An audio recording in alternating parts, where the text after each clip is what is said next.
Hello बच्चों, तो आओ प्रश्न को देखते हैं। चित्र में दो वृत्तों की उभयनिष्ठ स्पर्श रेखाएं पी क्यू तथा आर एस परस्पर ए पर प्रतिच्छेद करती हैं। सिद्ध कीजिए कि पी क्यू बराबर है आर एस के। तो दिए गए प्रश्न की मुख्य अवधारणा की बात करें तो बच्चों यहाँ पर हम बात करें तो देखो, यदि किसी बाह्य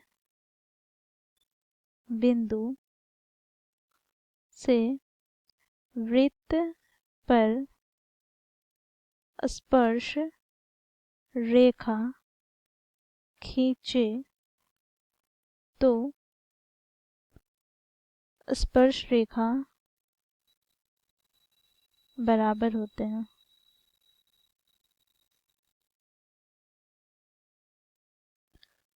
तो इस मुख्य अवधारणा की सहायता से बच्चों हम दिए गए प्रश्न को हल करेंगे।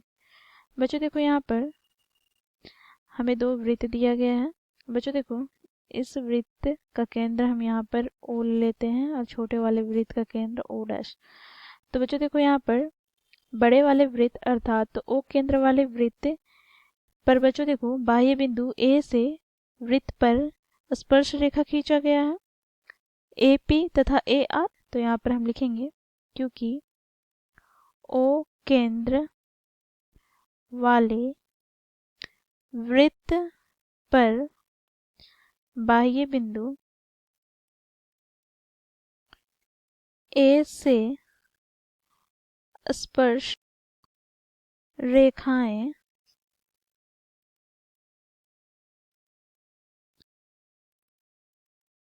खींचा गया है। तो यहाँ से बच्चों स्पर्श रेखाएं क्या होंगे, बराबर हो जाएंगे, अर्थात ए पी बराबर हो जाएगा ए आर के। तो इसे हम समीकरण 1 दे देते हैं। अब इसी प्रकार बच्चों देखो, यहाँ पर हम लिखेंगे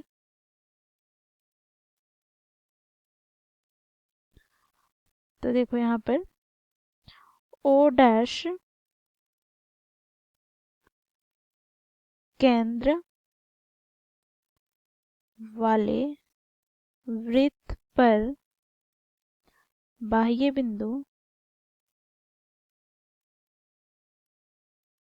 ए से स्पर्श रेखाएं खींचे गए हैं। तो यहाँ से बच्चों स्पर्श रेखाएं ए एस बराबर हो जाएगा ए क्यू के।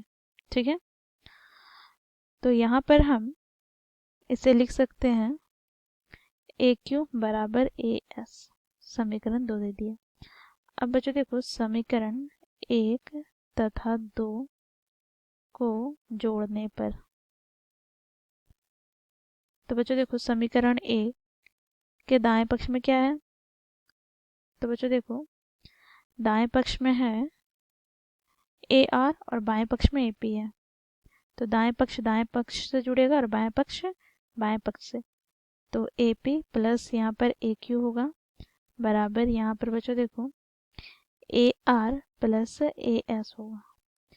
तो ए पी और बच्चों देखो ए क्यू को जोड़े तो हमें क्या प्राप्त हो जाएगा, तो यहाँ से हमें प्राप्त हो जाएगा पी क्यू।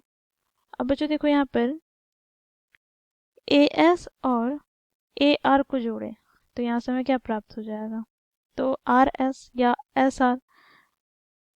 तो देखो आर एस, तो पी क्यू बराबर हमें आर एस सिद्ध करना था। देखो प्रश्न में हमें यही सिद्ध करना था, पी क्यू बराबर आर एस।